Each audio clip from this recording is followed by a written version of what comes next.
experimenting with this new ruler I got. I thought I would try out. It's a Starburst 30 by Creative Grids. And I wound up making this really cool piece here. I thought it was just beautiful. And you cut it, again, a 12-inch block fits in there. And as you can see, I didn't line my points up correctly. So in not lining up my points correctly, you can put something like that in the middle and do that. Well, I thought I would try something. I don't know, I've just been experimenting like crazy lately, and thought I would try something like, I put together a bunch of strips, and I took and I cut some, you get this line in here, and I cut some of them where I lined them up that way, and then I cut a bunch of them where I lined them up that way, so I could get this crisscross pattern going on. And I thought I would just go ahead and experiment and try that. So now I've got them all cut out. Oh, and I found starch. They recommend starch it. Oh my God, has that made it different? It has made it so much easier. And then pins point, you know, on at every intersection on each side. That will make a big difference. I got this one pinned the wrong way. I gotta redo it. Then I'm gonna go ahead and sew it, and I'll show you what we do from there. Okay, I've got them pressed, or sewed and pressed open for each one of them. I'm going to put in the link in the description on the lady that shows you how to put these together, because she does a much better job, has better lighting, better cameras. She's in a studio. But I did choose to press everything open.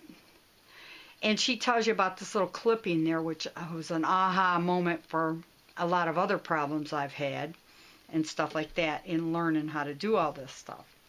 Well, anyhow, so as I pressed them open, and I learned a little trick from Linda Day. She, before she pressed, she would run down with her finger and scratch with her nail, and it kind of helps set it open so that you wouldn't have a problem with getting that iron in there burning your fingers. As you can see, what's coming about in playing with this, I thought, because she didn't show us this in the video, in the training, or in the original video, but I thought, well, what can I do that just, and as you can see, what's happening here is just this absolutely, oh my God, beautiful, beautiful piece coming together. This is just mind-boggling to me. And what I was telling you about that 12, the ruler goes in. See, you can take this ruler, or a 12.5-inch square, and you put it in there, and you cut, and you'll get an exactly 12.5-inch square out of this. Now I'm going to sew the rest, another row together. In sewing it together, I'm one of those kind of people, I have to leave it like it's in its finished piece, and then fold it together and do each piece individually. I'm not so talented as to be able to just tell, and I don't want to rip anything out. So I'm going to put these together. I'm going to pin them on down here. And when I've been sewing, I've been starting at this end and going down, because this is such a small area to handle.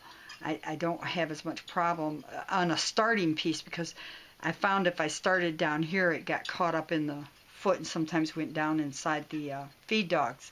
So I always start from up here. Okay, I'm back. Now, one thing, in this is something I learned in my quilt guild. One of the ladies was saying, if you use your spray starch on the inside of your seams, and you can see how flat that is. Look at that on the inside. Now, this pattern doesn't call for you to put the other there's those so far, and you can see pinning, yeah, there's a little off, but it really made a difference in being able to do it. Now this pattern, when she tells you to put it together, you have to add these to it, because you do it in quadrants, and then you have to put a half and a half together. So I got these two separated to put them on. And like I said, I'll give a link to her, because she does a much better job explaining this. But this is the first time I've done this particular experiment, and I thought, well, I would capture it on camera instead of just showing you the end. Because in my other experiments, like with my coloring book and appliques, I haven't been doing videos, which I'm going to start doing them and showing the process. So I'm going to go ahead and put this one together to this one, and this one back to this one, and then I'm going to press it, and then I'm going to come back and show you the step where I messed up on the other one where I didn't have the center correct, and let's see if I can get it correct in this particular piece. All right. Now, working with the bias, the starch is supposed to help. I still have as you can see, like a little bit of, maybe I'm pulling on the fabric a little too much or something. I'm getting a little bit going on here. This one come out a little better, and trying to do that. And just trying to keep this as flat as possible and doing that trimming as she suggests every time in the video. You can see a little piece there in there. But you can still see, though, that things are coming out pretty good so far. It has helped to starch and stuff like that. And so in the final that she gives, she talks about, this is where I blew it on the last one when I did it. So I'm going to go ahead and see if I can successfully pull this off this time. I didn't take my time with the other ones, and as you can see, I'm a bright colored person. I like bright colors. And my first one I made out of scraps, and I just wanted to see how that would go. Which brings up, all right, so I'm thinking about, right there should be maybe a 1/4 inch. And that's my point for the center on that one. And then my point for the center on this one is this right here.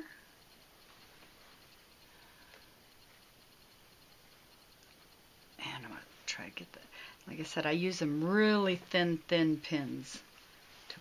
That's the type of pin I use. I use a very thin pin. Then I'm going to match up over here. I want to see if my points, I'm hoping I got them matched up. I don't know if I can tell this. It looks like I'm doing better this time, but I'm taking more time to do so than I did before. So I'm going to leave that pin in there to match them up. And then I'm going to go ahead and put these together. This one here's got a lot more moving parts. What I mean by moving is they seem like they're moving than the other one and the one she shows. But hopefully this will come out. I'm just going to give it my best. I don't want to lose that little center star. As you saw, it just looked like it was going to be extremely cute when it gets done. I mean, it was really showing up nice. If you have any suggestions on how to stabilize that center a little bit better, please help the rest of us out and leave it in your comments. But we're going to go ahead and we're going to try to put this through and see what happens when I go ahead and as you can see, I'm trying to stabilize every intersection with 2 pins. I pressed all my seams open to try to keep the bulk down, especially because of all the intersections I have in this. It would have been really bulky if they would have been all one direction. So, in trying to reduce that, you see how it's kind of sticking. It's kind of come to a point. I don't know how this is going to work out. I'm an amateur. I'm learning. I'm going ahead and recording my learning and going from there. So, all right, I'll get this pinned up and sewed, and I'll be back, and we'll see if I was successful on getting that point there and keeping my star. Well, as her instructions state, she says in there to start sewing over here and going down, and then you check your point. And I'm going to undo this pin just so we can, and it's looking like I have kept my star in here. So I'm going to go ahead and sew the other side, and I'm going to see how it goes. So let's find out. Well, it didn't come out bad. Given if it come out pretty good, really. I think you can see though that you can see the final put, but I don't know if it's just I'm being too sensitive or what. I would recommend, and I think next time I do this, I'm going to be very aware of not putting anything in the middle so intricately and small. I wasn't thinking, I was thinking I had to finish it and do the tip, blah, blah, blah. As you can see, here's that final seam. And I do have a little bit of bulk here. Maybe I could trim that off a little bit if I fold it and cut that down. Only because of that final seam, I think, you know, but you can see the back, it come out pretty nice. So, but you turn it this way or whatever. Here's my 12-inch square, 12.5-inch square ruler. And there's where my block would be. If I want to make this a block, as you can see, you know, you could do more preparation in trying to figure out the math. This was an experiment. I wanted to see how it would go. I wanted to see what it would look like. I don't know what I'm going to do with the final piece yet. I just took a bunch of scraps from some other projects and some leftovers and did this. Now, one thing I did not like about this ruler was when you're cutting all these pieces, when you're working with the ruler and you're cutting all these pieces, and I'm a fabric collector like all the rest of us. When I'm cutting all these pieces, you can see there is just such an amount of scrap.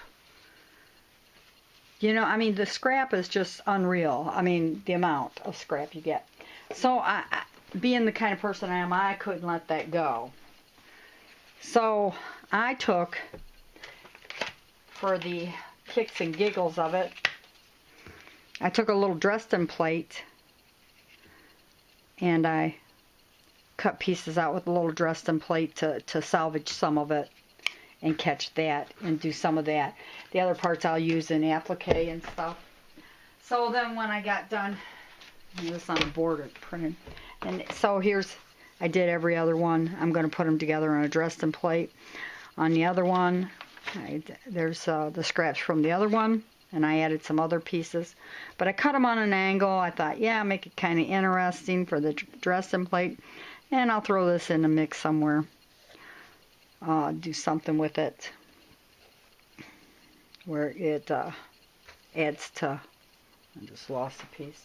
Anyhow, and so there's I need 12 in this Dresden plate. Oh, there it is.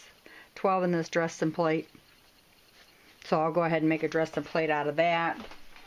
Maybe give it a nice bright center of some kind, you know, make it kind of pretty, put it on some yellow or some green or something like that, because I do like bright colors, and make a bunch of oddball 12.5-inch plates and put them all together, or 12.5-inch squares, and put them all together, stuff like that.